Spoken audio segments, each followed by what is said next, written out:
Welcome back to episode 9 of our series on revolutions around the world. Today we're looking at how Marxism influenced armed struggles, especially in Latin America and Africa. Get ready to learn about guerrilla warfare, ideological battles, and the fight for social justice. Let's talk about Cuba, the land of cigars, cool old cars, and a rich, vibrant culture that has captivated the world for decades. From the rhythmic beats of salsa music to the colorful streets of Havana, Cuba is a place like no other. And let's not forget the revolution that changed the world. The Cuban Revolution was a pivotal moment in history, a time when the people of Cuba stood up and demanded change. Fidel Castro and Che Guevara led the overthrow of the Batista dictatorship in 1959. Their leadership and vision inspired countless others around the globe. The Cuban Revolution wasn't just about getting rid of a dictator, it was about big changes to society and the economy. It was about creating a new future for the Cuban people. Things like free healthcare for everyone, free education, and opportunities that were previously unimaginable became a reality. Giving land to the people was one of the most significant changes. It empowered the citizens and transformed the agricultural landscape of the country.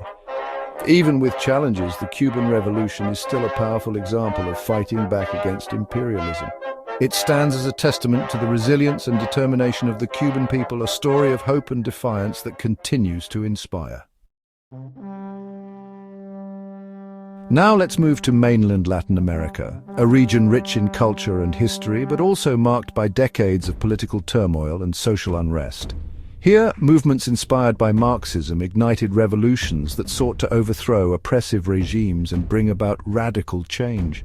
In Nicaragua, the Sandinista National Liberation Front, led by Daniel Ortega, successfully overthrew the Somoza family's rule in 1979, marking a significant victory for revolutionary forces.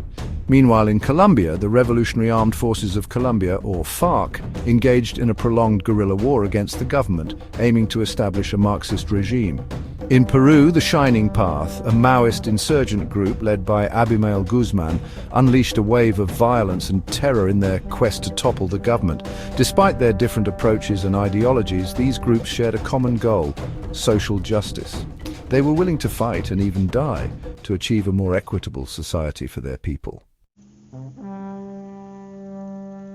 From the Americas, we travel to Africa, a continent dealing with the effects of colonialism. In Mozambique, Frelimo, led by Eduardo Mondlane and then Samora Machel, fought for independence from Portugal. They got the rural people involved and fought a long guerrilla war. In 1975, Mozambique won its independence, showing the power of resistance. Frelimo wanted a socialist Mozambique without exploitation and inequality. Next, we go to Angola, a country caught in the middle of the Cold War. This African nation became a significant battleground where global superpowers played out their ideological conflicts. The MPLA, led by Agostinho Neto, fought for independence and a socialist Angola. They were determined to break free from colonial rule and establish a new political order. They fought against Portuguese forces and other groups supported by the US and apartheid South Africa. The conflict drew in various international actors, each with their own agendas. Even with these challenges, the MPLA took control of the government in 1975. This marked a significant turning point in Angola's history as they declared independence and began to rebuild the nation. The Angolan Civil War continued, showing how complicated Cold War politics were. The involvement of Cuban soldiers and other foreign forces highlighted the global stakes of this local conflict. Our journey takes us to Guinea-Bissau, where the PAIGC, led by Amilcar Cabral, fought for freedom. This fight was against Portuguese colonialism and the unfair treatment of the local people. Cabral believed in education and teaching people about politics. The PAIGC used guerrilla warfare and also worked to improve society. They built schools and health clinics, helping the local people.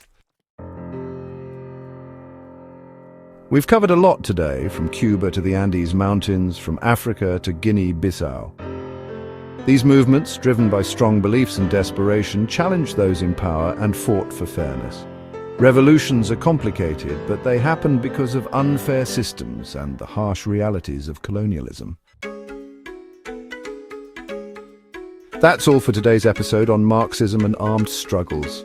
Join us next time as we explore more revolutionary movements around the world. Don't forget to like, share and subscribe for more videos. And, as Che Guevara said, hasta la victoria siempre. To victory always.